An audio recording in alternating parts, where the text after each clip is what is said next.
All right, All guys. right, guys. This is episode 27. Wow. We have Jacob for. Oh, go ahead, Coach. I'm sorry. What'd you say, D? What'd you say? Get it? Oh, you're muted. Sorry. This is episode 27. My co-host is how they say feeling himself today, and we got Jacob Ferreira. We got a special guest. I've been trying to save Jacob for later in the series because I feel like Jacob, Aaron, and Matt were three of the most influential guys on our program, and in a different way, guys like Scotty kind of laid the groundwork and Bing Bing and those guys, but Jacob, Aaron, and Matt took it to the next level. And I think it was good to have one of those three guys later in the series. Jacob was a two-time section finalist, three-time all-section, state runner-up. Leader. Our first captain, I think, as a 10th grader. Always leading the way there. Now he's at NC State. He was originally at Bucknell, transferred to NC State, doing a great job there. So Jacob, just like, I know you watched your mom's interview, but we're going to do this again anyways. How'd you even get into wrestling in the first place? Yeah, I mean, wrestling was, I played all sports, football, lacrosse, baseball, soccer. I was active. But I was also a little chunky kid, a little chubby kid. So I needed more things to do around, because my mom didn't want me getting, too big or anything. So I came to a wrestling practice with Coach Bellis, and that's how I met Bronze, who's still one of my best friends today, and Brock and the Siamich family, and kind of took off from there. I just loved it, doing it, loved everything about it from there. So yeah, I mean you stayed, no offense, but you stayed chubby all the way through about 10th grade. Yeah, pretty much. Yeah. I mean, that's Don't worry, true. I stayed chubby. I'm already 46. I'm never going to be chubby. I'm going to go get my charger while you guys are just chatting. I'll be right back. We're recording. Yeah. All right, so Jacob, we'll keep going. I don't know. Right, that's my co-host. I should have called Marino up today. But anyway, so do you remember your first memories of when you first got into youth wrestling? Like, did you like it right away, or did it take a little while to get used to it? I remember, I had my ups and downs in youth wrestling, and all the way through middle school. I remember, still having a kind of a weird relationship with wrestling because, I didn't really have an older brother, or like like my dad didn't really care, mom didn't really care if I wrestled or not. They weren't like pushing me to be good at sports. Like they were just glad I liked doing them. Yeah. It was kind of just me wanting to do it. So there was some times where I loved wrestling, and I'm sure there were some times when I hated wrestling. But I definitely remember going to all these youth tournaments and losing a lot when I was little, like when I was really little and starting. And, because I was a bigger youth kid at the time. So I remember wrestling like older kids and losing a lot.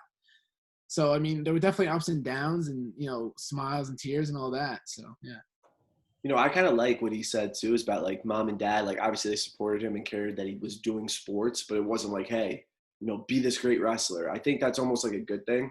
Because some of these parents get a little too crazy. But then you have like the Steve Walks of the world who was always kind of invested in wrestling, and he did a good job too, and he wasn't too hard on Aaron, but it helped him. And it's funny, we'll get into it later, but like Jacob was really good at kind of taking his own path when he got to high school, where Wendy and Jose love him and support him, but Wendy is a very protective mom, and that's not a bad thing. That's a good thing. She loves her kids, but she get nervous about certain things. And Jacob just kind of, not in a disrespectful way, but kind of did what he needed to do. And it never was like, Mom, forget you, I'm going to do what I want. It was like, Mom, let me explain to you why this is beneficial. I'm going to do this because of this.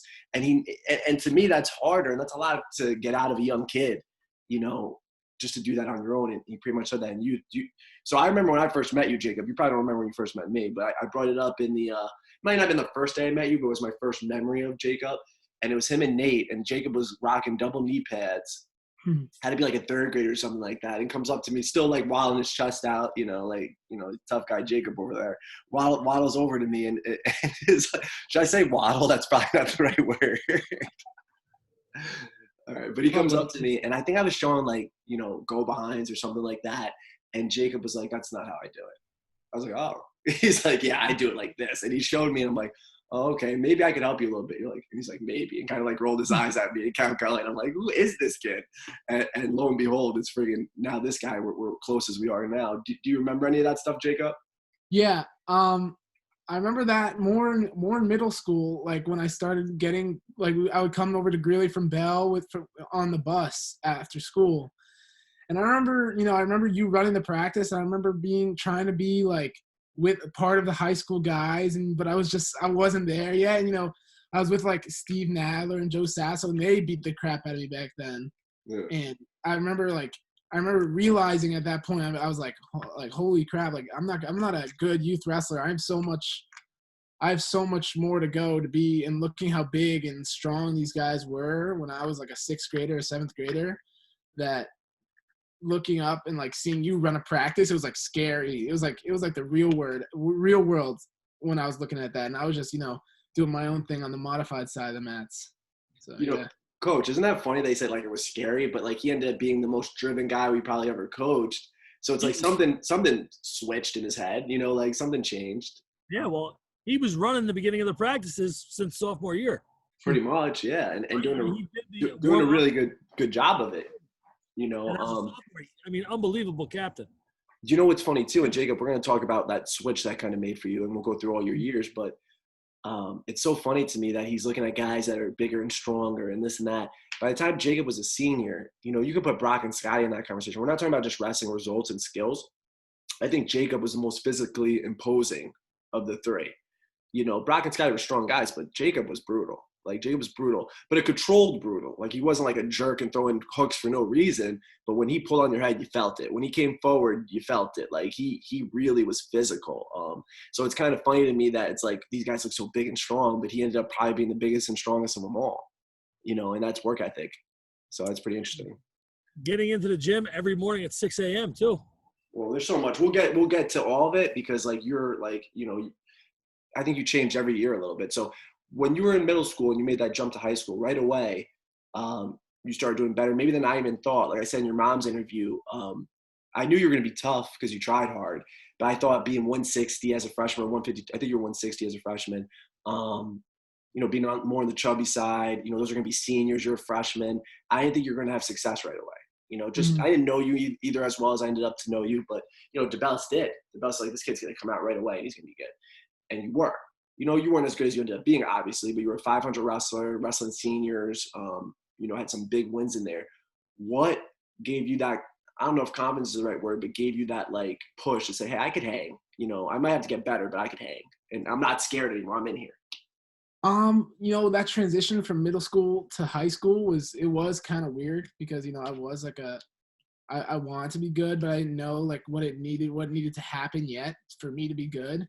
And then once I got to high school, it was Brock who had a really big impact on my, like, work ethic and all that happened. And I think the switch that happened that made me really love wrestling and, like, loved being on that freshman year team, because we were pretty good that year, is, like, wrestling Sean and all them and seeing them be all section. And then, like, I was kind of like the little brother of the team, like, everybody loved when I won, and I remember winning a match in the Greeley duels my freshman year and fist pumping after. It was like a caramel kid or something like that. And I just remember looking back, I remember that. And, like, I was like the little brother of the team that everybody loved when I won, and, everybody wanted me to do good. So that kind of pushed me to, like, mimic some of the other guys, some of the older leaders on the team. Well, it's crazy. And I think about then, maybe it was 8th grade, but I think it was 9th grade when you really made the commitment to do off-season wrestling. And once Jacob made that commitment, there was no looking back. A lot of other kids on the team, Aaron Matt did great and other guys did great too, but there's other kids on the team that will do off season, but they did it for a month and then they disappear. And then, they do it for 2 days a week or 1 day a week and they weren't as consistent. And there's no secret to the success, right? Like, Jacob didn't miss anything. He was there and he was at all the tournaments and he was at all the practices and he was staying after practice. He was there early. He was doing all the extra stuff.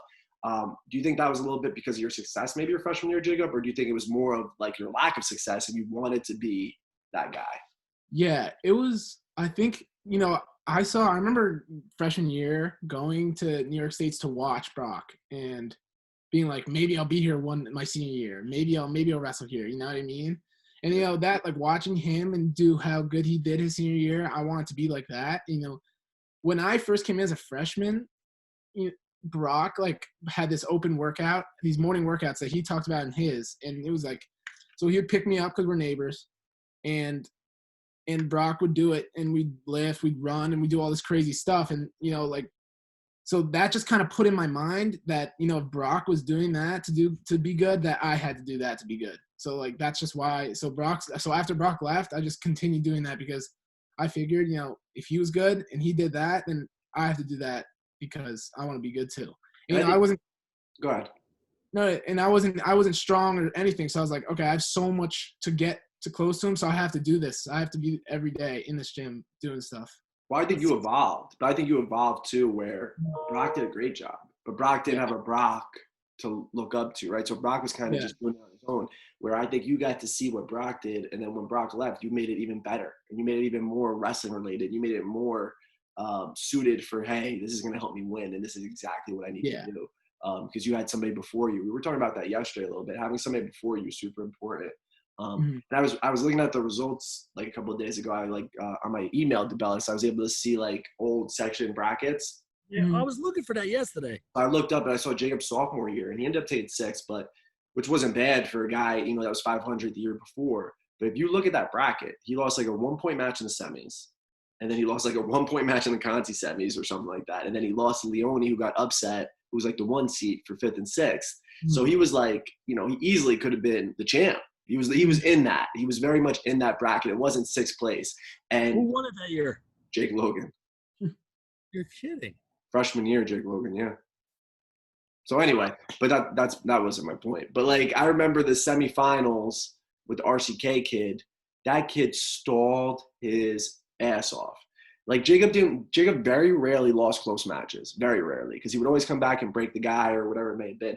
That kid ran for 2 minutes, and that ref did not hit them, and it was very I remember it was very close to me getting booted out of there because I was on him. I walked away. I had to walk into the locker room because I was so mad that the ref wouldn't even give the kid a warning. I couldn't believe it, and it was insane. And to me, those losses suck, but they don't suck nearly as much as a loss when he didn't put it all out there. Jacob put it out there. He just didn't beat the kid, and he kind of got hosed. But so I think that jump was really freshman year. He was okay. Sophomore year, he was in the thick of things. Do you remember that, Jacob?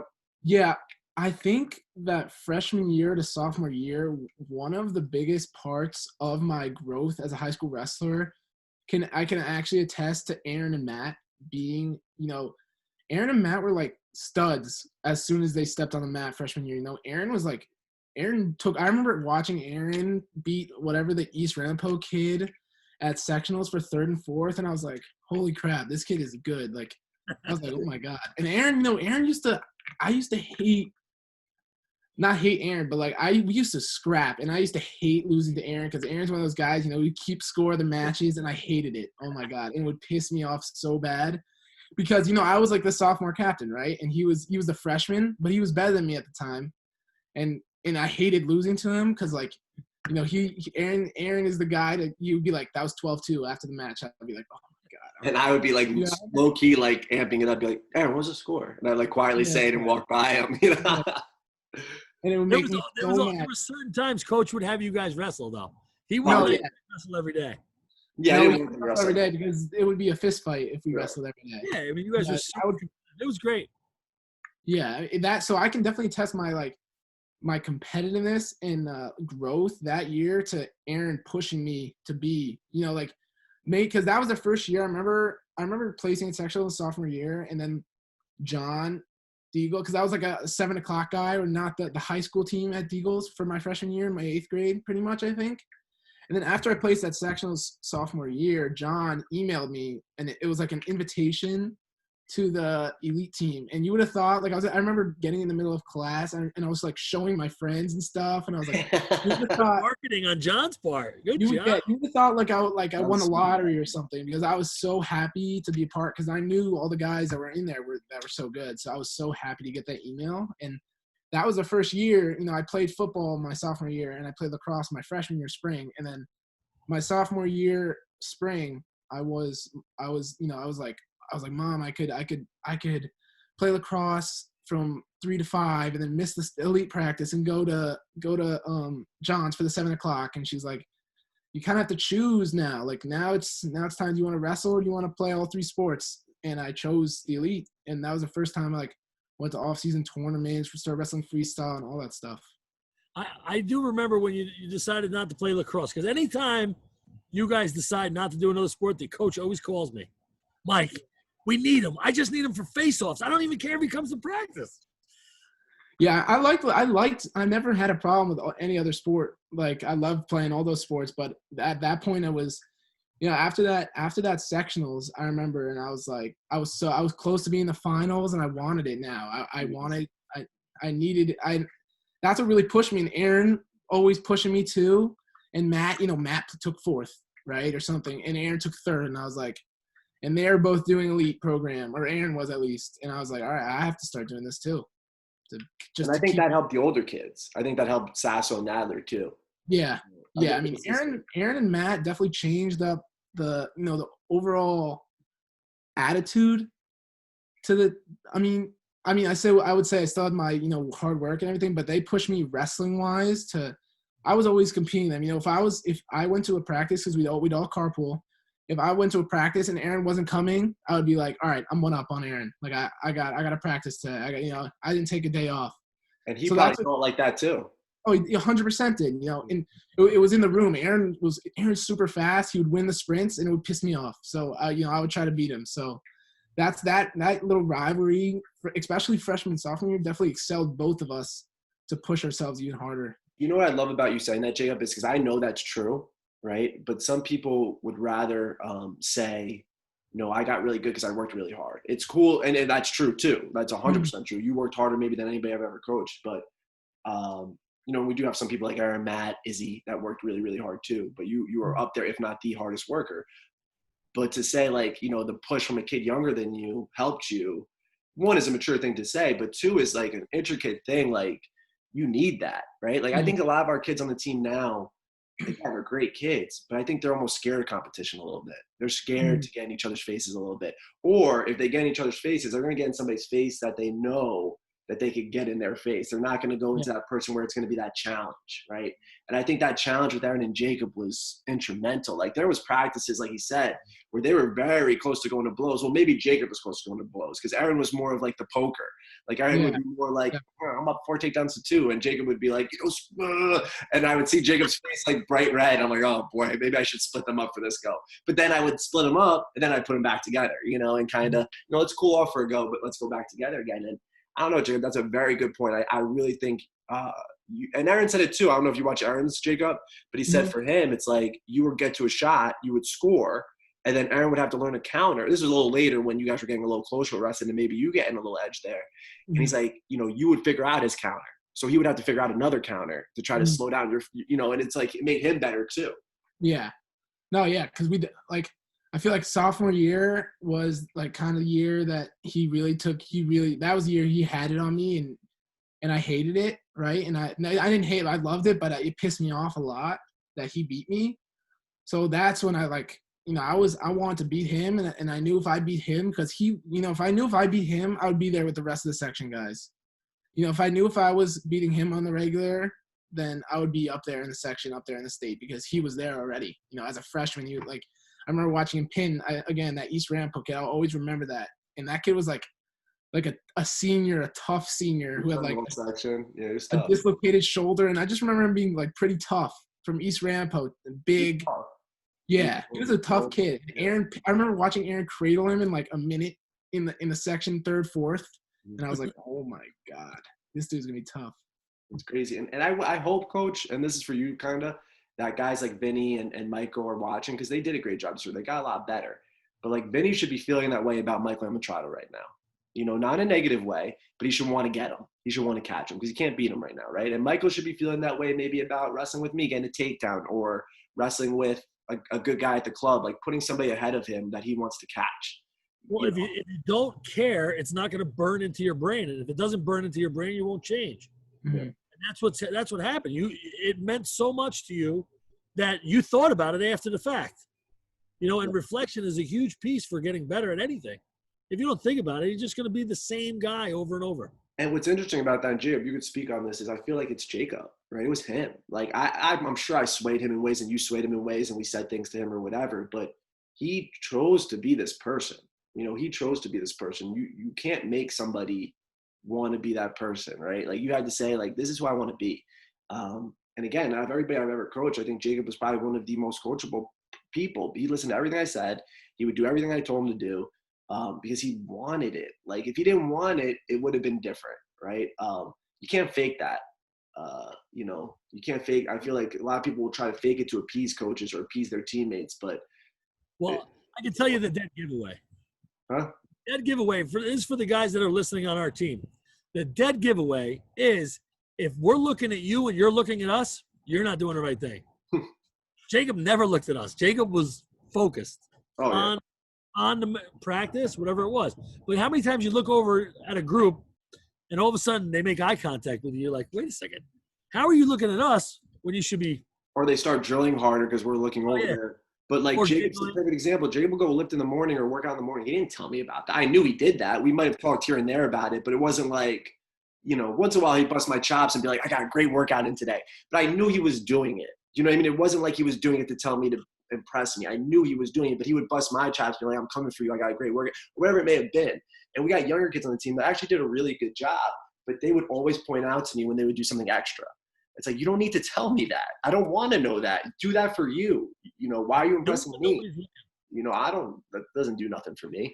And I think it goes into the point that Jacob did do all those things for himself. So when he did take losses, those were some of the hardest losses for me to take as a coach, because not that I was mad at him. It was because he did everything right, and you wanted him to be successful, which he was. But like those occasional losses here and there, they burned a little more because it's like this kid did what he was supposed to do.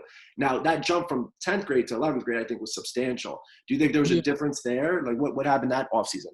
Well, yeah, I mean I feel like the reason, we had such a great relationship and Coach Abelson and I had such a great relationship was, I trusted in you guys. So, once I started going to the club and you were the coach there. So, I mean, there was nobody like, I just had 100% faith and trust, like blind faith, blind trust in both of you at that, that was, you guys were my coaches. So whatever you did, you knew you would never steer me in the wrong direction. You know what I mean? So I was like 100% bought in to what you were saying, to every move, everything, every piece of weight cutting advice, everything. And I was bought in. And then that off season, I started going to those off season tournaments with, and started making those Iowa style friends.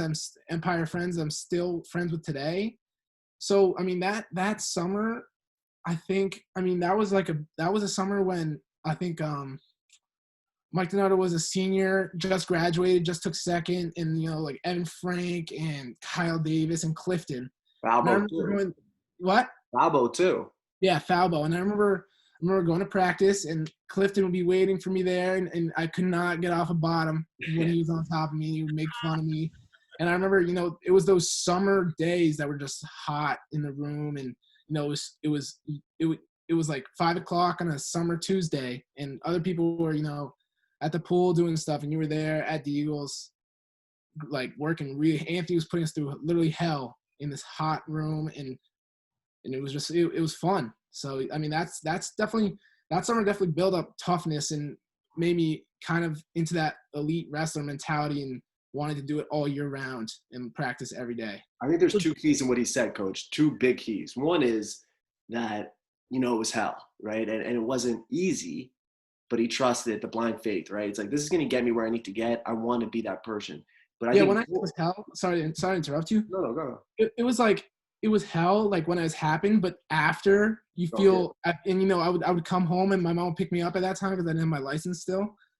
And, you would come home and you'd be I was so tired and exhausted that, it felt so good that you just wanted it more. You wanted that feeling again, that because you just, it was like you were sweaty, you were sore, you were tired, and you just wanted to go right back to it the next Thursday, next Monday. I know that feeling. That's a real feeling. I still feel that now, but although last time me and Jacob wrestled, we'll get into that later, my hand was like shaking for like a half hour. I don't know why. And then Jacob told me I probably should just stop, or he's going to have to push me around in a wheelchair. I get that way at the buffet. Anyway. No, Khalid gets that way in the buffet. Cut the crap. Don't make fun of us. So, Jacob, my question to you as looking forward to seeing the guys that are coming up, is that something that we could help foster, that attitude? Like what you're Wait, saying is, before he even says that, because I want him to answer that too. But the key that I was going to say, the other key that I didn't say was the fun part, right? The fun part where he learned to love it. I don't know if you could teach somebody to do that. They have to kind of, so like he like, you know, there's kids that work hard, but sometimes mom and dad pay a lot of money for that thing, and they say, you gotta get in the car, you gotta go to practice. I'm not paying this unless you're going, and they get dragged, and then they go there and they kind of probably go through the motions because they didn't want to be there in the first place. Where Jacob would walk in the room, and even if he knew, and Jacob could speak on this too, I might be making things up. Even if he knew it was going to be a hard workout, he had fun. Like he said, like he made friends with all those guys. They would joke around. They would, before practice they would joke around. After practice they would joke around. They became his buddies. Like Jacob was crazy. Jacob would come in the room and call out all the best guys in the room. And I think that's what made him better. Like he said, Clifton was a beast on top. Clifton would ride the crap out of Jacob. That made Jacob better. You know, Evan Frank and Fable would tool Jacob up. Jacob slowly started closing the gap. And when he started closing the gap on these kids, there's no, like that. What annoys me about kids that say, oh, I want to be really good at wrestling. It's not going to be easy. But there's no secret recipe. You know, it's not like brain surgery. It's like, hey, go to practice, try to get somebody that's better than you, and try to catch up to them a little bit. There you go. You know, it's that simple. But the right attitude. Yeah, when I was a sophomore going to a junior, and that summer at Deagles, that spring at Deagles, I remember like going to those trips with like those freestyle trips and those dual team trips. It wasn't like I was going out and winning, going to practice and winning, like getting takedowns like I do now. Like I was going to practice and maybe I'll get a takedown that day. You know, it was like maybe, like I'll have to fight my ass off for one takedown. How good do those takedowns feel though? Oh my God, they felt it. Because, and then you bust them after, be like, oh, I got one today. And then the next time you wrestled, you would not get one again. You know what I mean? So it was like, it wasn't like I was having fun and winning. I was having fun and working really hard and just getting my butt beat every practice, and literally. And I remember first coming, this goes back on the timeline a little, but first coming to Deagles when I was like a freshman, and you know I was like scared of wrestling these guys. Sometimes I would because I was like a little chubby kid, and I was scared I couldn't do it. You know, I didn't know if I could do it full practice or not. And I'd be scared going in, but like I don't want to go. But then once I actually bought in, it was easy and fun to love losing like that. Not to jump ahead, but do you feel that way in the NC State room sometimes? Yeah, I mean, sometimes there's days I don't get takedowns, and there's days I get takedowns, but there's some days just don't. Just it's a college room, just the way it is. But I still enjoy every second of it. I get mad, I get emotional still. I did it in a Greeley room, but that's the way you grow in wrestling. And I can't speak for Coach Pat, but we've spoken a couple of times, and he really likes Jacob's attitude because he is that guy that just wants to get better, and that's how he was in the Greeley room. And eventually he came, and I'm very confident that he's doing a good job over there, but I'm very confident that he will jump levels because that's just who he is. And I think the same with Aaron and Matt because they're used to being winners. They found their way to be a winner, and they're gonna continue to do so. And if they don't, exactly get their goals, it'll be worth it anyways. But go ahead, Jacob. But like speaking on the same thing, still losing. Like before quarantine hit, and it was our season was ending, and my season was pretty much over. So I was going to the RTC practices with like Tommy Gann, Mock, and Gwiz and everything. And, one day they were doing match days, and Mock needed a partner for a live freestyle match. And Mock is literally like a world team member, like took silver, Dagestan, whatever it is called. U23s? Like Dasar Togu or some tournament overseas. And he's an NCAA champ, Yeah. So I'm like, okay, I'll wrestle a freestyle match versus Mock. Why wouldn't I? He's like, what am I going to lose from – so I would go wrestle him, and I lose, I think, 22-0 in the 6-minute match because we didn't stop when it was a tech. But I fought the whole time, and I wrestled the whole time, and it was fun. I liked how am I going to get better if I don't wrestle the best guys in the country, the best guys in the world like that. And doing things like that, he gained so much respect because when Mock came to the club to do a clinic, first of all, one of the nicest people I've ever met. Seems like a really, really good dude. He loves Jacob. And I think Jacob, and we talked about this when Jacob was in high school, but he got semi-recruited off losses because of the way he fought. Like coaches saw that, they saw that in him. And Steve said with Aaron, he lost a match at nationals, and the coach liked how he refused to give up. And I think we pushed that pretty hard. But last thing, Jacob, when you're young, with the young stuff, then we'll go further. When you were a sophomore, whatever, wrestling the Fables, the Evan Franks, I didn't really have to do it with Jacob because Jacob wanted it himself.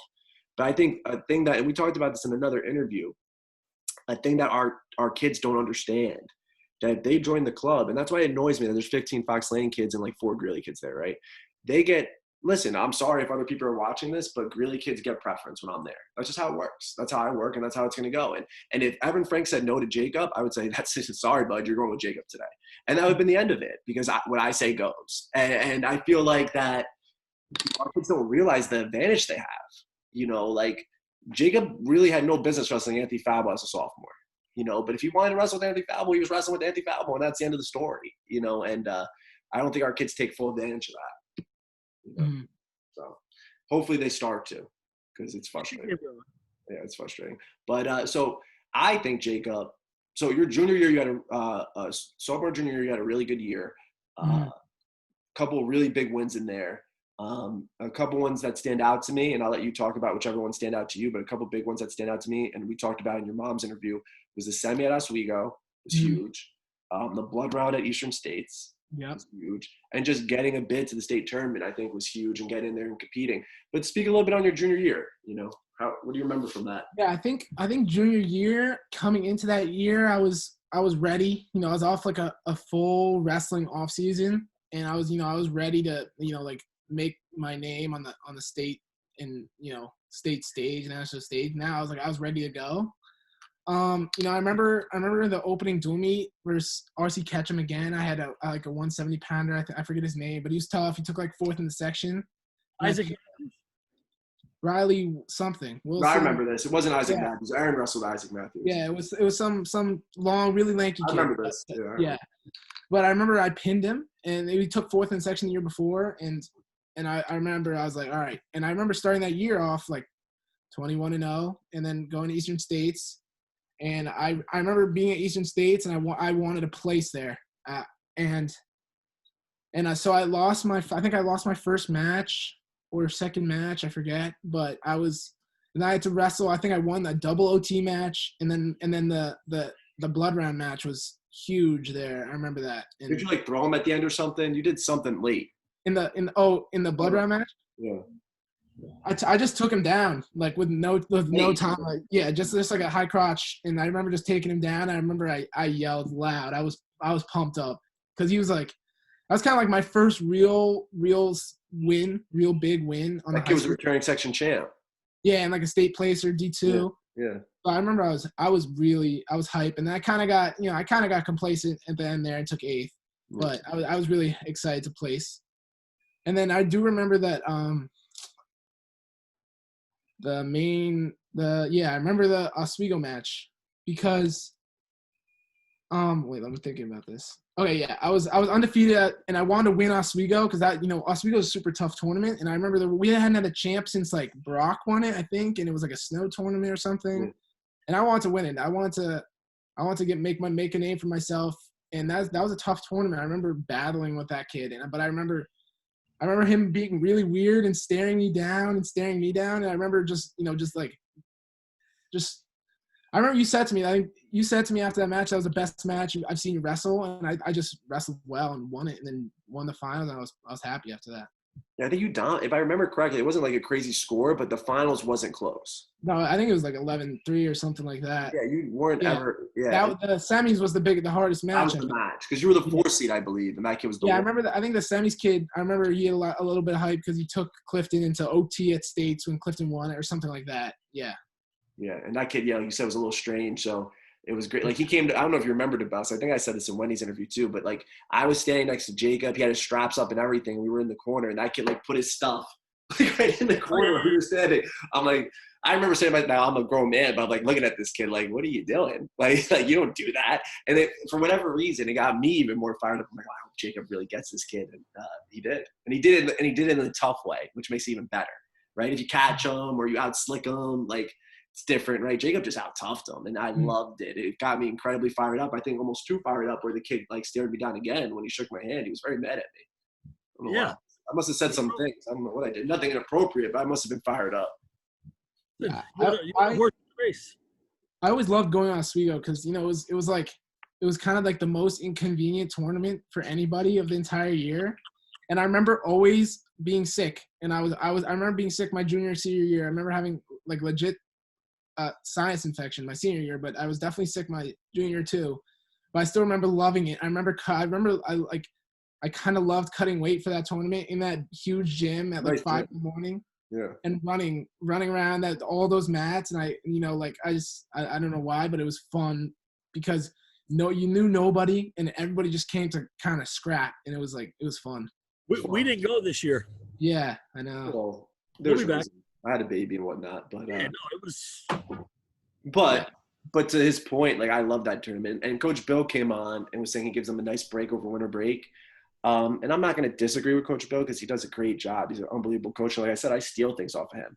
I just think Oswego is a pivotal tournament for our guys. We could take maybe a break after Oswego. Do you know what I mean? I think that's a tournament that there's so many – like you've seen a lot of kids, and including Jacob. I think he jumped a level after that win, right? I think a lot of guys do. A But lot of guys differently jump a level. Like I remember Elijah Kim had a match or two or something, and the second half of the season, the first half he had no wins. Second half he had like 10, right? Because it like shifted him a little bit. I think that's a really good tournament. It's fun, and I like being up there with them in the snow and cold and being inconvenienced. I like being inconvenienced. I think it's fun. I like that they suffer a little bit.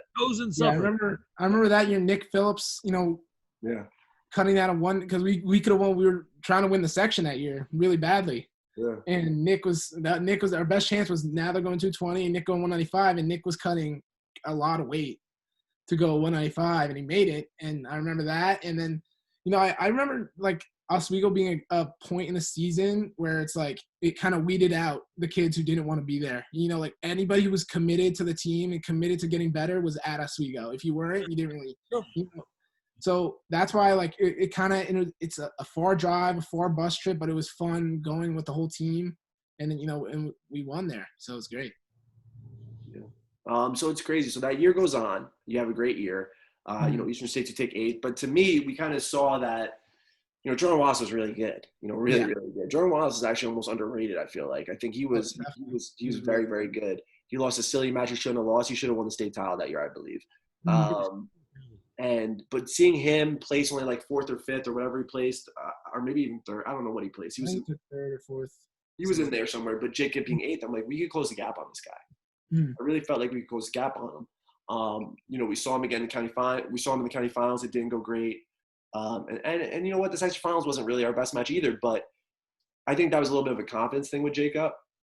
But I think I just think that seeing some of those results that he could have hung with those guys too, like junior year, he was there. And I think getting some of those big wins, being that kid from Pearl River, had a lot to do with him getting that wild card into the state tournament, and Mr. Shriver. Yeah. So speak about the stress of, speak about your sectional tournament, your junior year, and then we'll go into the wild card. Yeah, that was kind of a unique experience for me that junior year wrestling Jordan. Because Jordan was like a friend of mine, and he was a club member.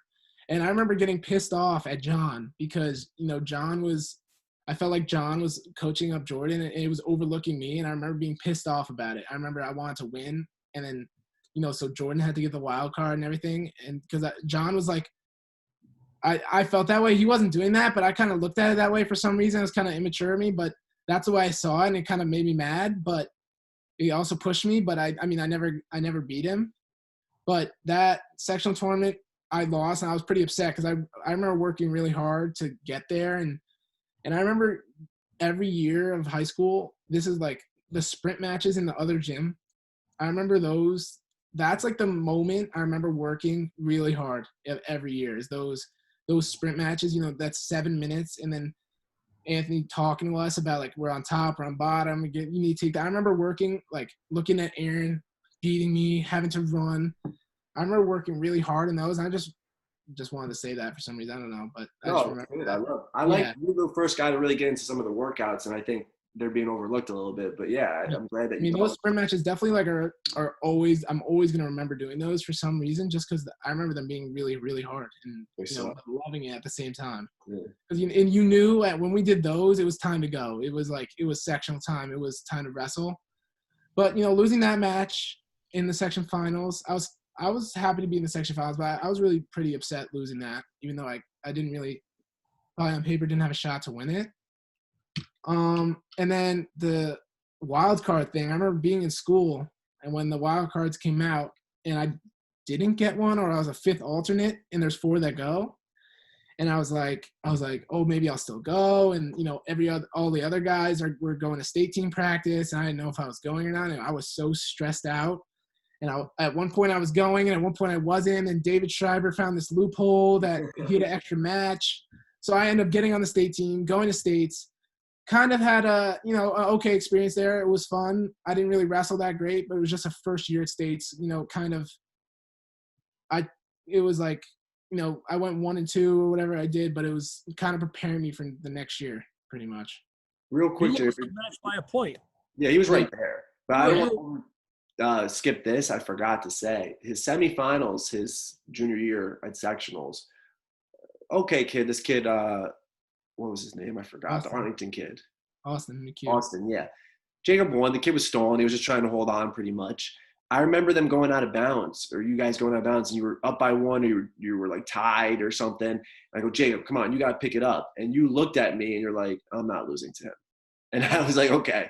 Like, and you went out there and you beat him. But, like, that confidence was, like, it was important. Like, do you remember that, Coach? Like, they went out of bounds. And Jacob looked me dead in the eyes. I'm like, hey, you got to pick it up. And he's like, I'm not losing this match. I said, okay. So he went out there and won it.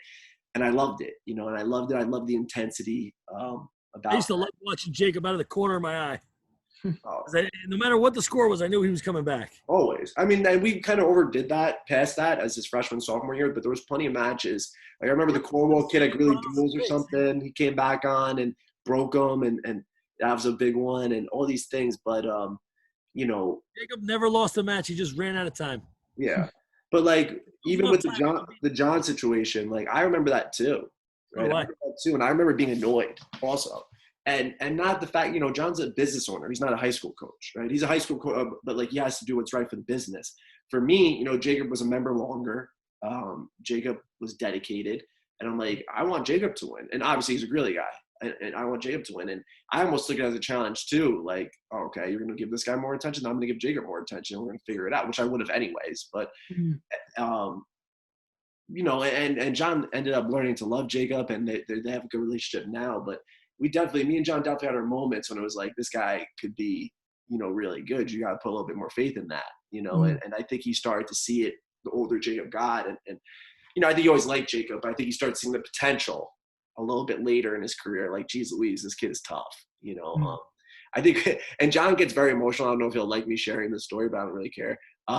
We were wrestling Supreme, which is a good, like, not even a real club, I don't think. It's like Superior, yeah. And they're all met, like, Yanni was on that team, a bunch of those people from that area. And Jacob it was his junior year, I think, going into his senior year, and he got teched with a cross wrist tilt or something like that. Got tilted the whole time, like a billion times. And I remember John coming up to me and go, hey, what happened to your boy? I thought he was so tough. I thought he was so tough. And I remember going, don't coach him then. Don't coach him if you have a problem. Don't coach him. And we were arguing about it in the middle of the match. And after that, like, when Jacob went for, like, a good run, and John helped him a lot his senior year. He really did. He really, like, invested into him. And like I said, he always liked him. But I think John started to see, like, what I was seeing. But I got it firsthand. I was in the Greeley room with him every day. I was with him all the time. So I really knew how he ticked, where John might not have known until a little later. You know what I'm saying?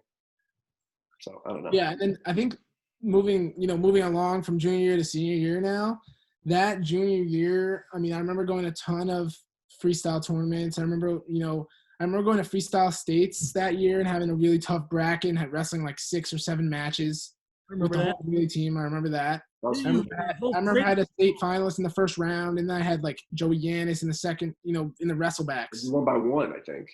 Yeah, it was like 10-10 or something, and I remember it was a long tournament. Was your face all ripped up? Yeah, yes. And then a lot of headbutts that day. And then junior year summer, I remember that was a summer at Deagles that probably kind of, like, made me what I am today. Kind of, I remember going. It was DiNardo, who I just wrestled with today, which is funny, but he was coming back from a pretty good freshman year of college at JWU, and he was like a pretty established, like, 84-pounder for them, ranked in the country, all that. And I remember him coming to practice and beating me bad, inside tripping me all over the place, and just mopping the floor with me in the old club, and it was, like, small. And I remember I would wrestle him though every day, and I remember that kind of made me tough and got me so much better that summer. And I worked really hard that summer because I knew senior year was going to have to be that final. I knew I still had a lot to go for that senior year. I knew who was waiting for me kind of went for my senior year to come. So, yeah. You know, and I watched a lot of film that summer on Jake Logan, and you know, I was same thing as Jacob, is I kind of knew, like, this is the guy you're gonna have to go through to get there. And you know, what annoyed me, what made my fire burn a little bit more too, is I think I don't know if we talked about it in any of these interviews, but like I said, the kid actually ended up being a really respectful kid. He's a little shy or whatever, but real nice kid. You know, respects Jacob a ton. Said some very nice things after the whole state finals and stuff like that. You know, hardworking kid, all credit to him. But Khalid was trying to coerce him to like wrestle for us for something, you know, and like Khalid said, well, if Jacob Ferreira beats you, you have to come over here and train. But he didn't say beat him in the state finals or anything like that. He was saying like beat him at Pop and Flow or something like that. And Jake Logan responded with like laughing, crying faces, like the laughing, crying faces, like, yeah, right. And honestly, at that time, it was probably rightfully so for him to say that, right? He was pretty good, you know. Jacob was kind of catching him. I could attest to the fact that when they wrestled at Eastern States, there was no more laughing, crying faces, right? Like the jump, it caught up, and that's not like I probably would have said the same thing if I was him, you know, if I was in his position. But I just, for whatever reason, as a coach, and Khalid telling me that, you know, that really like fired me up too. I'm like, well, I want to get this guy. And Jacob did everything right. Like I remember his goes with DiNardo in the summer. They would go at it because a lot of times I ended up being in those groups. Right. And what would happen is, and I knew Jacob was getting better because his junior year, I could do whatever I wanted to him still. You know, I really could do whatever I wanted to him still. And I didn't have to really, you know, put up a gear. When I would wrestle with him and DiNardo that summer, I don't know how, but I was edging probably both of them. But I was barely edging DiNardo and I was barely edging Jacob, pretty much the same. And I was like, Jacob might need just a little more confidence, but he is there. And for whatever reason, I think maybe Jacob wrestled a very similar style to me. Where DiNardo wrestled a totally different style. So I think that was kind of hard for Jacob maybe to catch up with at that point. But the difference in the live goes, like Aaron Walk and Jacob were close for a while. And Aaron got really good his senior year too. I mean, that's when he pretty much made his jump. But at that point, Jacob's senior year, like, it wasn't like wrestling a normal high school kid. Like, I had to go. And I remember getting like, almost like he was getting nervous for practice. I was almost getting nervous for practice. I knew it was going to be a dog fight. I knew I was going to have to try really hard. I knew I was going to have to like drink water that day, or I was going to cramp up or something like that. You know, like he was going to bring it to me. And, you know, but it was fun. It was fun because he wanted it really bad, you know. So we could jump into the senior year, or you could talk a little bit more about that summer, Jacob. No, we can go into senior year. I mean, there's a funny story about the fall of my senior year. So that fall, I would go at 6 a.m. and lift with my two friends, Brandon G. Brayden Leak. And I remember there was one day I was getting closer to wrestling, or it might have been like at the beginning of wrestling season where we're just starting up. And I remember I saw Coach Myers gut check, I think, and he's like the Ohio State strength coach or whatever. And I saw him run 3 miles with a 45-pound plate. And I remember going to the Greeley gym and taking one of those rusty 45-pound plates and running 3 miles with it. And it was awful. It was terrible. And I wanted to die. And I remember I asked Brandon Neek if he wanted to do it. And he's like, why are you doing that? How does that help you? I was like, I don't really know, but I'm going to do it. And that's just a funny story about that. And he still brings it up to this day. And I was like, yeah, I don't know why I did that. How that helped you, Jacob? It made you mentally tough. It wasn't going to help your skills, but like you're able to do something like that. How are you going to be tired in the third period of a match? Like that's crazy stuff. And Jacob is the first athlete, I would say. Brock kind of was like this, and Aaron too in a way, but they were different. Where Jacob, I had to slow him down. I had to slow him down sometimes, but like, dude, stop. You know, take a practice off. Don't go today. You know, we later did that with Matt the next year and stuff like that. But you know, we had to watch him, and not in a negative way, in a positive way, because he just wanted to go. It was like, dude, you got to watch your body a little bit. Like, you know, he worked so hard. I mean, who said it? Somebody said it, but like, there's never been a person I've coached that I've said something in the corner and that literally will do it after I said it. And it's that blind faith. And I think, you know, his work ethic and everything all goes into that. But that's a crazy workout. You've probably done some other crazy workouts. Yeah, I don't even know. I mean, yeah. All of senior year and all of junior year, I was going, you know, wrestling at Greeley and then going to Iowa Style right after and wrestling. And that's another thing I wanted to bring up was, you know, another thing I picked up from Brock was when I remember his freshman year, Brock didn't really, you know, when you were you and Danny didn't feel like wrestling, he would bring in Johnny Clune to give him looks.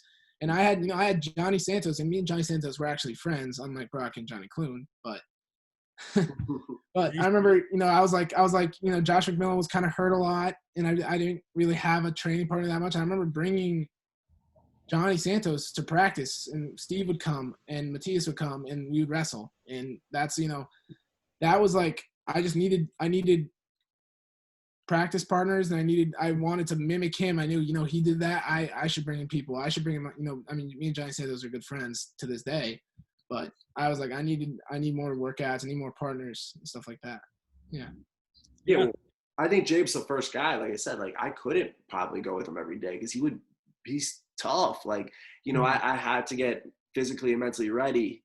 And there was days that I had to wrestle with him that I probably did not want to. I had like no interest. And I remember him getting to the point where every time we would go, I'd be exhausted because he got to the point where he started to learn how to really, really scramble, really fight. Like if I took him down, I had to earn it. Like he wasn't going to give me a takedown. Like he wasn't folding for nothing. And like same thing, if he was on my leg, I couldn't just give him hips. I had to catch his ankle last second, or he doesn't like to talk about it, but I hit that Brands roll on him probably 100 times. When he would get like a high crotch, I would go Brands roll all the time because I was in trouble. Like that was like my last ditch effort, and it luckily worked for me a lot. But if it didn't, he would have been kicking my butt probably. Yeah. When we wrestled in the summer, it didn't work for me, and he put it on me. So that stunk. But yeah, it's just different, and I think I had that a little bit similar as the next year with Aaron. And it helped to have Cleat in the room. Sometimes Cleat was a little bit better shape at the time. Me and Cleat, I remember picking up, I picked up obviously low single from Cleat, but I remember, me and Cleat used to scrap my senior year, my junior year. We would go at it pretty, hard, and he was good. And he was a good practice partner back then too. Yeah, he's a Khalid. I think Khalid's getting better as a coach. The older he gets, I think at that time he was better as a workout partner. Now I think he's better as a wrestling coach. Mm-hmm. But when you were in high school, I think he was, especially for your size, he was good for you to wrestle with. He was fresh out of school. Like I said, I'm not letting anybody take the elbow pass away from me. That's me. But Jacob going elbow pass, high crotch, not there, low single. That's Khalid. I never really hit that shot. I would go maybe not there. I maybe would go single or something like that. But like I said, if I said pass the elbow, Jacob's passing the elbow. If I said snap, Jacob's snapping. And so we get into our senior year, great senior year. We get to Eastern States. Man, that might have been one of my favorite tournaments in general because those three again did awesome. Like we were Matt had a great tournament, beat some really good guys. Aaron had a tough loss to Barker in the quarters, and his wrestleback run was insane. I think he pinned everybody. One close match, and I think he pinned everybody else. And actually, a couple of those matches were close until he pinned them. And then, and then Jacob's run, and it showed the jump, right? It showed the jump because I think he tooled up on his first guy, if I remember correctly, and then he had Perez in the quarters, who people don't realize Jacob Ferreira any other year is a state champ. And it's not because Jacob's great, and I think and it served him well what happened to him. But DePrez dominated the state title the next year. You had Jake Logan there, who was, a top 10 guy in the country. And they were in a battle, and it was a crazy scramble, and Jacob ends up sticking him. I absolutely lost my mind. Early in the match, too. Wasn't it first period? The second period. It was second period. It was 1-0, though, right? It was like – it was 1-0, and it was like some crazy scramble. I was on a single, and then he rolled, and I just caught him. It was the end of the period. And awesome. I remember I didn't realize it was the end of the period, and I got up and clapped or whatever. It was that fired me up the rest of the day. That was hard for me to come down from. That was the first match of the second day too, I think. Yeah, I think it was. Yeah. I remember it was in the quarters, semis, finals that day, and I remember laying in bed that night thinking about that. I was like, all right, I'm gonna have to do this tomorrow. And people forget, but that kid beat me 9-1 in the round before 7th, 8th. I remember. Yeah. Well, there's two things I remember there, and then go back to that, Jacob. But then when you wrestled Giannis or whatever the hell his name was, it was 10-10 that summer. Yeah, I think I majored him. I'm pretty sure you majored him or close to. It was he wasn't close to taking me down. You took him down 7 or 8 times. Yeah. So I mean, that's crazy. And for the people that are listening, like I said, there's no secret to the success, right? But Jacob was good. People are going to be like, well, he was already good at that time. He was already state qualifier as a junior. Yeah, that's true. But that summer, he was 10-10 with this kid. That summer, that was 3 months before. The jump that he made in 3 months was insane. And that was all him going at 6 o'clock in the morning, not missing a practice. I don't want to hear bullcrap that you can't do it, because he went from a 10-10 match to pretty much a major and a good wrestler. The kid was a section champ, good wrestler, was ranked in the state the whole year. And Jacob came down like 7 or 8 times. It was those 2 matches were 2 of my favorite matches I've ever coached, because the Deprez match was just fun. That's one of those matches that was like, wow, that was awesome, hyped up, really fun, right? The next match, he put a clinic on that kid. And I was like, holy cow, Jacob Ferreira is here. Because, like, people were watching and people were saying, like, what is – nobody would have picked that except for us. Do you remember your feeling in that match? I remember, getting the seeds. And I hadn't really had that much great – I mean, I had some good competition up to that. Oswego, I won that. And then I lost to Lowe at some tournament. And Lowe was pretty good. And I remember, getting a 6 seed, and I remember seeing like Deprez, Giannis, and Logan. I was like, all right, this is what I have to do anyways. Yeah, this is like, I was like, all right, I can do this.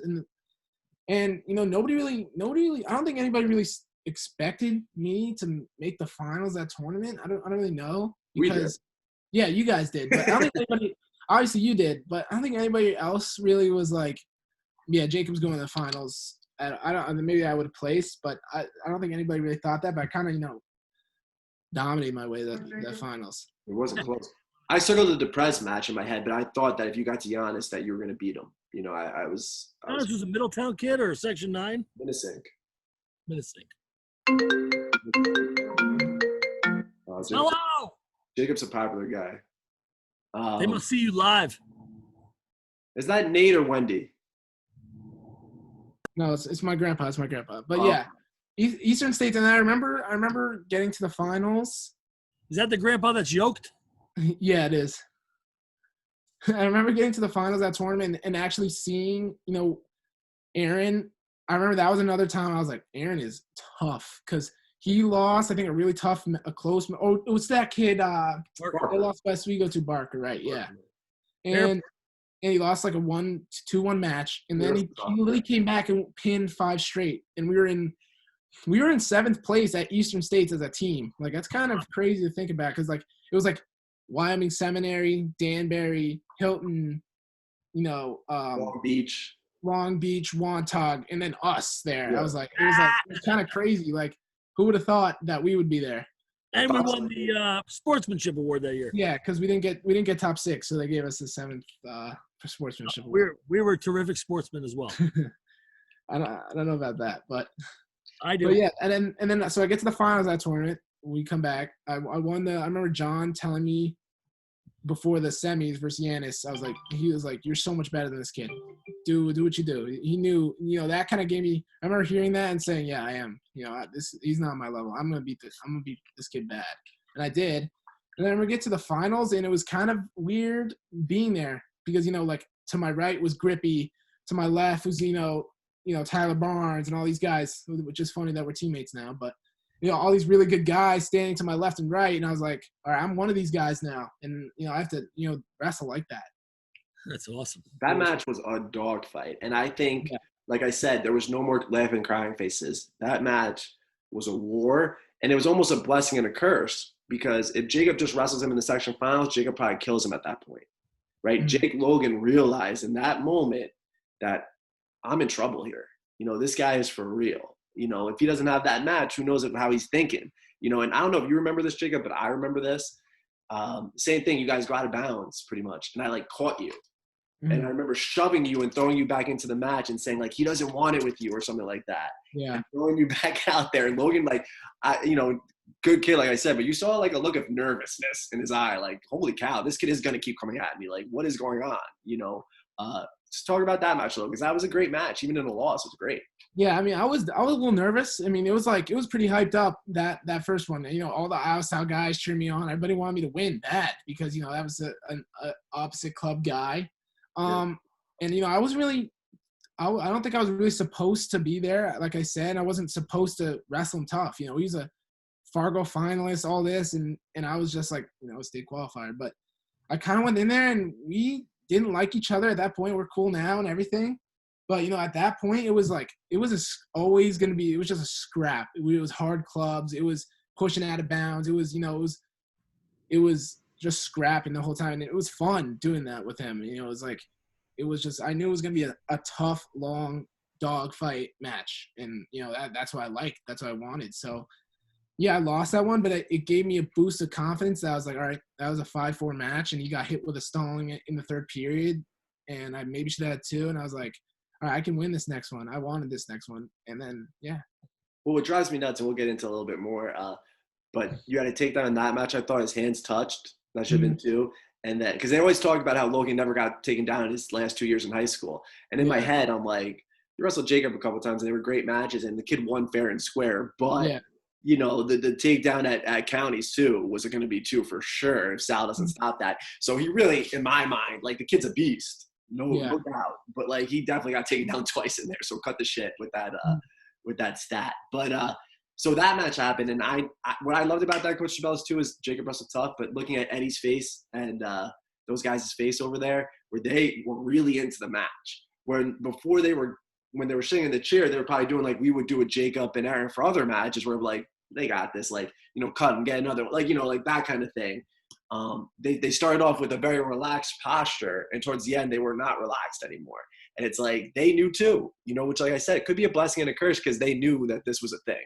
This was a thing, and it builds into the whole section and the whole state knowing this is a thing. And so we could speak about all the matches, Jacob. I mean, Counties was a good match.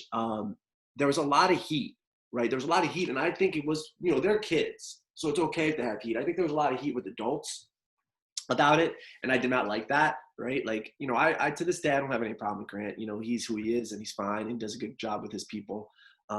There's other people that were involved that I didn't like, that were saying silly things to, like, Danny Hall and these things, and Khalid, and these guys are all getting fired up. And it's like, I thought it took away the focus on the kids a little bit, because it was really that good of it was a war, right? And then Counties, he wrestled tough again, and he showed again he was there. Do you remember that one, Jacob? Yeah. There's another funny story about this one, but I remember, it was County, so there wasn't really, it was just gonna be me and him again. That was the only person that was really gonna be tough at that tournament. Yeah. And I remember I was just ready, and I remember that was probably like the craziest crowd. Like it wasn't the craziest crowd I've ever been a part, like obviously, but like in high school, that was one of I remember the yelling, and I remember there being Iowa South people, GPS people, and I remember it being loud for a county tournament. I remember it being really loud and really packed, and it was cool to be part of that. And I remember, it was another one of those hard clubs, hard scrapping. I wanted it, he wanted it, and I remember, so there was a bad call at the end of the match, and I was pretty mad, because it was the third period, and it just happened, and it was like 30 seconds left, and I lost. And then so I shake Eddie's hand, I shake the other coach's hand, and I remember I screaming, "I love this stuff," or something like that. And I remember Grippy still tells the story with me. He still says it. He says, he's like, "I love it," and I don't know why. And I was yelling that, and then you're like, "Go get your cool down." So I run up to the locker room and get my cool down, and that's just that was just a funny story, because I remember I did love it. It was fun. They're just you fun. lost, you loved it. But think about kids like Logan at that point, and Logan ended up getting better, but like, think about what's going through that kid's psyche when he just wins a close match, and he sees this guy going, "I love this," and I'm yelling at him to go do his cool down. He runs off to like the back, and he's just doing sprints. Like, it's like, what is happening right now? But again, it's blind faith. Like, Jacob loved it. He bought into it. He enjoyed it. And that brings us to sectionals, which was one of my least favorite matches probably ever. Yeah. But, yeah, I mean, the sectionals one, it definitely hurt because of the, it was a pin, and everybody, that was hype too. It was the last match of the section. Well, I was gonna say, before you even say, Jacob, that's the first time that's ever happened. Yeah. That's the first time they ever changed the order to have a marquee matchup, and that shows what kind of battle you guys were having, Oh, yeah. You guys were were definitely there. After Eastern State's, Vin actually did a really good job. The media reporter at the time, he did a really good job of creating the hype around it, because it was like a back and forth kind of reporting and everything. But I remember I got interviewed after Eastern State's, and so all that happened, and there was like a lot of hype. Everybody knew what was going to happen. It was like 1 and 2 in the state pretty much. So, yeah. so we get to the section finals, and I remember I got pinned, I lost, and I remember being really upset because first of all, like all my friends and family were there. That was why I was upset. But I remember working really hard those 2 weeks or week between divisionals, or this like it was like a month or something, 3 weeks between counties and sectionals. And I remember working really hard during those 3 weeks and like really focused, really like lasered in focused. And like that's when I remember the sprint matches and the, all those hard goes, those hard practices. Cause I remember, I mean, when we were in high school, it was that week, the week before divisionals and the week before sectionals were the hardest. Those Monday, Tuesday, Wednesday were the hardest days of the entire year. We went hard those days, hard drill, hard live. And I remember putting in my all into those 3 weeks, and losing that match hurt, but it definitely made me, it hurt, and I was sad for a day, but then it was right back at state team practice. Let's go. Well, that says a lot about you, and you did bounce Yeah. back. But I remember as a coach, like when he was doing his cool down, I think Jacob said like he does everything right when he was doing his cool down, and that hit me. I'm like, he does do everything right. But it had like if you rewatch that match, which I haven't, but like if I remember correctly, Jacob got in a really good shot. They went out of bounds or something. He didn't score, but I'm like, okay, we're in this match. Like he's gonna get this guy. And then Logan took a really nice shot, and Jacob didn't want to concede the takedown. When if he bellied out, then it probably would have just been 2-0. But he didn't want to give up the takedown, and that's what put him in a bad position, Yeah, because I remember our game plan kind of was, get out of 0-0 first period is okay. And I remember I remember looking, I was like, I'm almost there. And it was kind of me being stubborn. I was trying to follow the game plan. If I didn't want to give up, I didn't want to be down 2-0 because I was going to get written out. It was like 5-10 seconds left probably. So it would have been 2-0. So I didn't want to give it up, and I was like, in a bad position already. And then I tried to, do something, and I didn't get it. I got pinned, but I thought we talked about it after, and we thought I was wrestling the best I've ever great. You started off looking great. You were moving well. Yeah, I was in on a shot or something like that in the early of the first period, but. Yeah. But I love that. But again, that's Jacob sticking to the plan, right, and trying to do because I think all the matches before he did get taken down in the first period. Yeah, I did. So it was like and he always lost by a point or two. And I feel like Jacob had the better gas tank because nobody had as good as gas tank as Jacob. So a 0-0 match at the end of the first period, I'm leaning towards Jacob on that. And but that's almost like Jacob almost being too good of a listener. Yeah, that's why we wanted, because I remember he got tired in every match. Like in the Eastern States one, he was tired. He got for stalling. In the county one, he got tired. So our game plan was, keep it close. Try to get out of 0-0, and then keep applying that pressure that whole time. And I remember working with Steve Rodriguez was here at the time, and keeping that pressure that whole time that he was really good at, and I was good at too with my pace and everything. And I remember trying to simulate that. But yeah, what happened? It happened. You know what I mean? But I mean, it says a lot about you the way you bounce back. And I remember telling you that you're going to go to states. You're going to get another shot. Section title is whatever. It doesn't matter. I'll take a state final over a section title any day of the week. Yeah. Because that's just. I definitely don't lose sleep that I lost. I don't think you should. And so we get to the state tournament again. Jacob's ready. He's doing all the work he's supposed to be doing. He's ready. He looks awesome.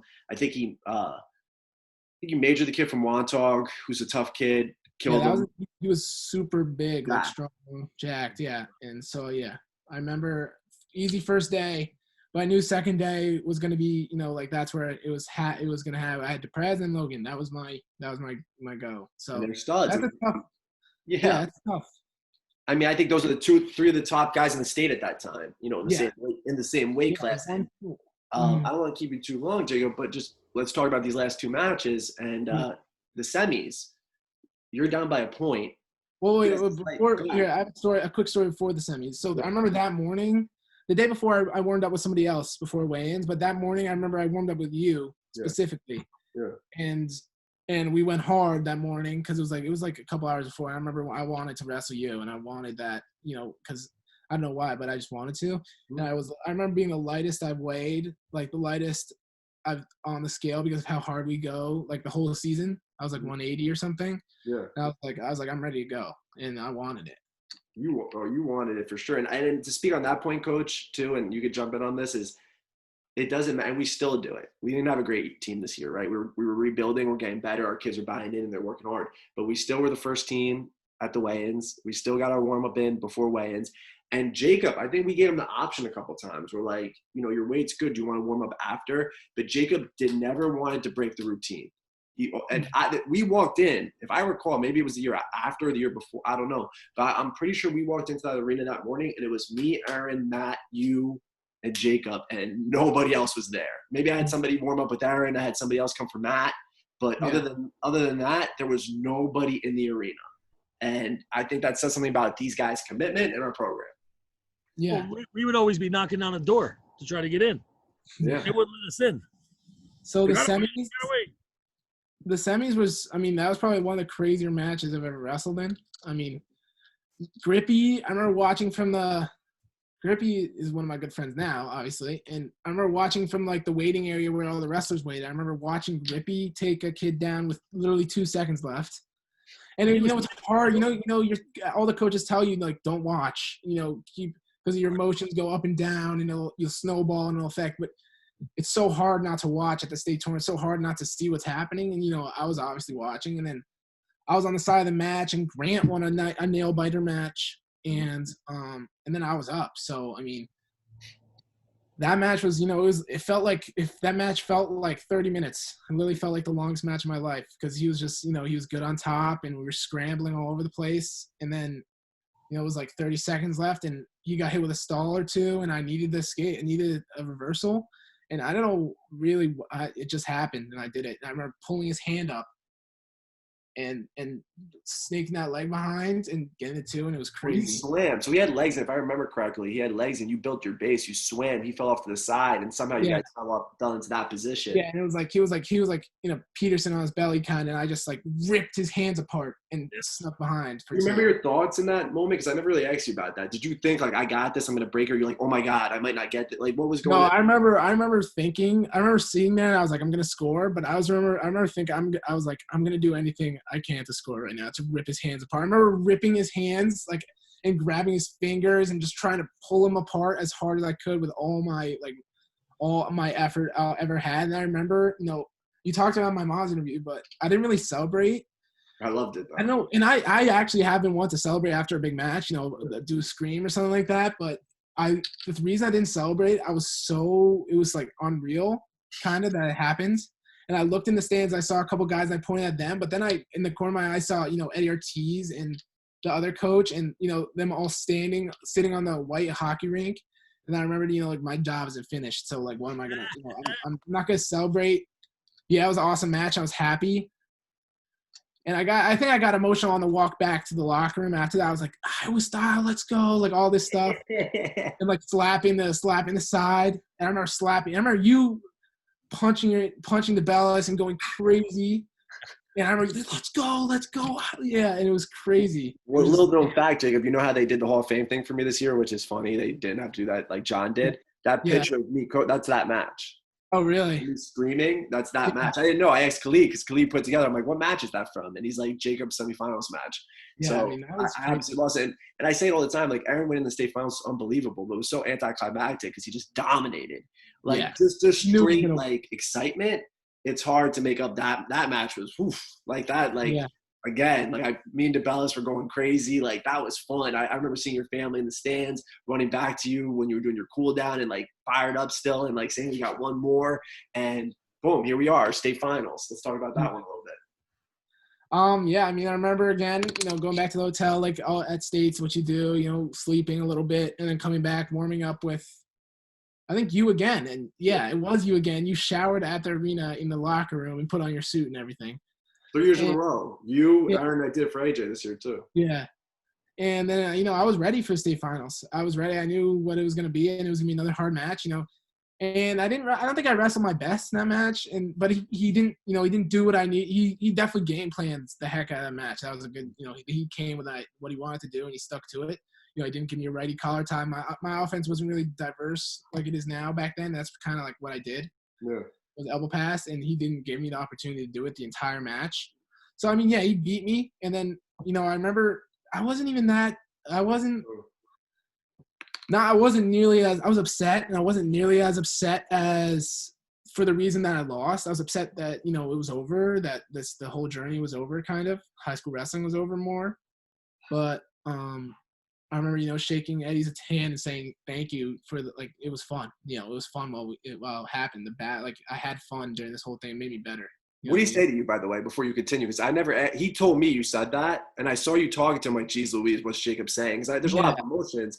So. No, he said like, hey, like, you're a great kid, like, you're a tough kid or something like that. I said, yeah, it was fun. It was fun doing this. It was, because it was like, it was just battles. It really was.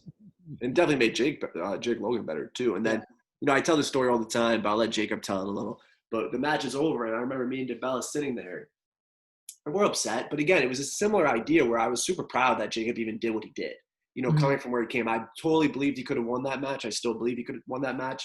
That's not a slight at Jacob Ferreira or Jake Logan, right? It was in the cards. It could have happened, right? Mm-hmm. Jake Logan had a great game plan, wrestled good for him. And I also want to add the fact that, not a slight at GPS, but they didn't have the type of club that we had, and that's their golden child. So they did everything in their power to make sure he was prepared, and I did everything in my power to make sure Jacob's prepared. But we didn't have, Empire practice wasn't revolved around Jacob Ferreira to get him to win that match, where it might have been the opposite over there, and there was a lot of stuff helping that kid get to where he was, I remember me and DeBella sitting there, and I was like, I'm going to give him a little time, but I'm going to go see if he's all right. And we're like, all right, cool.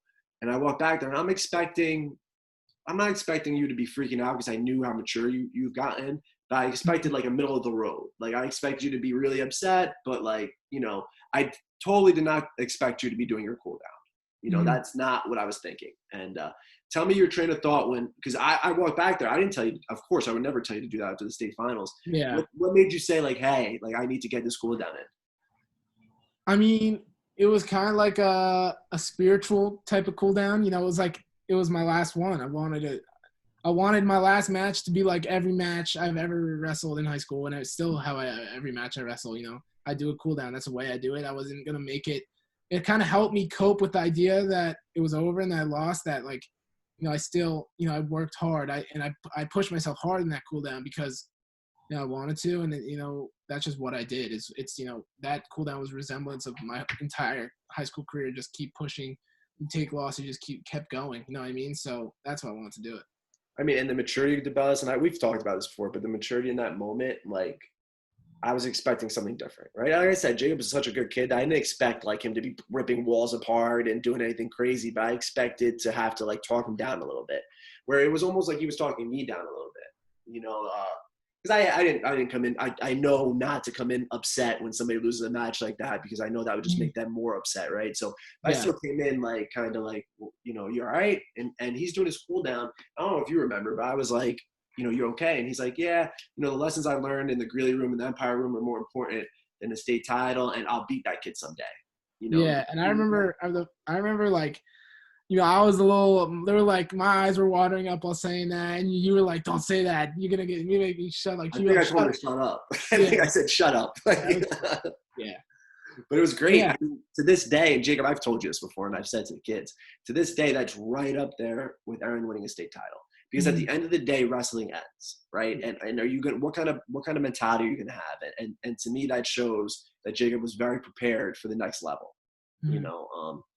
So I love that. I loved your mentality there, and I love that Jake Logan came up to me later and said to me, how did Jacob Ferreira get so good? He asked me that. He literally asked me, how did Jacob Ferreira get so much better? Jacob's really tough, huh? He works hard. And for a guy, like you said, there was heat there, right? So for him to come up to me and make it a point to say that to me, the respect was there. And Eddie came up to me and Coach DeBellis as well. He was talking to us, but that was a crazy, crazy day. Yeah, it was. What did you say, Coach D? Oh yeah, it was a lot of fun. That whole run, that whole seventh place, we took sixth there, or seventh at the state because of those guys. That was awesome. And again, at the polling tournament too. Yes, we did. It was a great run. Polling states and Eastern states, seventh place. Jay, I'm gonna let you run in a second because we gotta get out of here. But real quick, I just want to mention this before. Jacob, so people that are watching, Jacob went to Bucknell, great school, academically. wrestling programs D1, they're good. They have a couple of good wrestlers there, but he didn't feel like he was getting pushed the way he should maybe be pushed, right? Mm-hmm. So Jacob made a decision, another scary decision that he made completely on his own. Like when he was in high school, his mom, great person, but would be nervous sometimes, and Jacob kind of took it upon himself to say, I need to do this to be good. So I think that same thing kind of came up again in college, where he's like, I'm not getting better here, and I want to get better. And I don't care if I don't start. I don't care what it is, but I want to be around the people that are really good. And that's going to help me become a national champ or whatever my goal is. So Jacob ended up transferring to NC State this year. Did a phenomenal job. Got down, just a little tidbit for the people listening, sucked all the way down to 174 because they're such a good team. And that's where he get into the lineup. Won the wrestle off against a top 15 guy in the country, who, by the way, had a 6-1 win over Jake Logan this season. So Jacob beat him like 7-2, 7-3 in the match. And, teammates, it's different. And Jake Logan had a great year. I mean, he plays at the Southern Scuffle. The kid's going to be really good. But that showed that Jacob did close that gap, right? And then, we had this kid, Trent Hiley, was 3rd or 4th in the country at 84, wrestled up at 97, went back and forth with this kid. But, he's doing everything in his power to be the best version of himself, like we always talk about. And, I don't know if that is going to equate to a national championship. It could, and I wouldn't be surprised if it did. But he's doing all the right stuff again to put himself in that position. And if he falls short on that journey, the next thing he does, he's going to be very much prepared for, because he's doing everything right, like he's supposed to do it. And I think his mom said that he's thinking about doing the teaching coaching route. And if that's the case, he better come back to Westchester, because if I see that he's coaching some nonsense team in Raleigh, North Carolina, I'm going to be like, what the hell is going on over there? Yeah, I mean, they have electricity in North Carolina. The transfer was definitely hard. We can just talk about this a little. And the real thing that drove me to change and change schools, which is hard. I had a ton of friends, I still do there, was the word potential was kind of haunting me. And I kind of saw Grippy go to NC State, and I saw these guys, and I was like, and I wanted to be pushed, like I wanted to be beat bad. I wanted a crazy hard room, and I still have this mentality right now, is that NC State's such a good team that it's so hard to make the lineup, but that when I get my chance, I'll be ready. You know what I mean? Because in the only way I was gonna reach my full potential was coming here, and Pat and all these coaches are gonna push me to make myself the best wrestler I can be, and that's what I want to be. Even if it's 1 year, and that's when I get to go to NCAAs and be an All-American and be a national champ, and I'm very okay with that. You know what I mean? So it's potential, and it's being the best version of me is what I'm trying to be. And you will be. And that guy, Jesse, someone with a W from Iowa, never started back in like the 90s or 80s. His senior year, he started, and he went out there and won the NCAA championship. I mean, yeah. If you buy in enough. Adam Hall actually talked to me about that, like in the middle of the year, because this year was tough because I was like 3 weight classes, and I wasn't having the greatest year ever yet. But so I was like, in the middle of the year, I was kind of struggling, getting down on myself in practice. And Adam, told me about that story about a guy who like struggled throughout, like he was a 5th-year senior and never started and won a national championship. So, I mean, that's what kind of I'll be ready when my time comes. You know what I mean?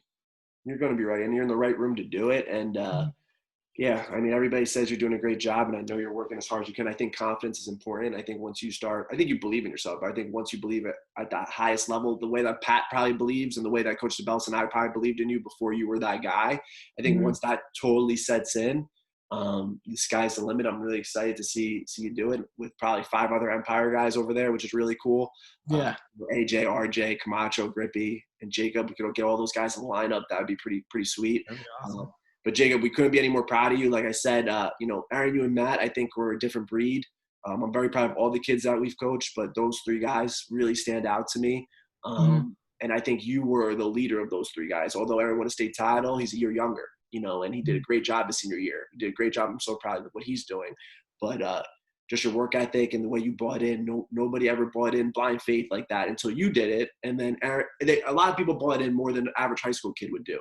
But nobody complete blind faith like you ever did that. And I think that rubbed off on Matt and Aaron. And I hope that it continues to rub off. So, again, we're super proud of you, and we can't wait to see your results. Thanks for having me, Coach. It was fun. Yeah. I like watching them. Anything for this guy before I hit end? What'd you say? Do you have Oh. anything before we wrap Oh, up? I didn't know you were talking to me. Great job, Jacob. We're very proud of you.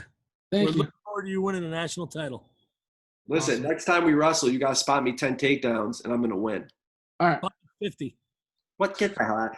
Just so everybody knows, too. 8 takedowns to 1, 1 takedown to nothing. The next day, me, and I'm retired going live against him. I'm the champ. Get it straight. Get it straight, people. All right, Jay, you're the man. All right.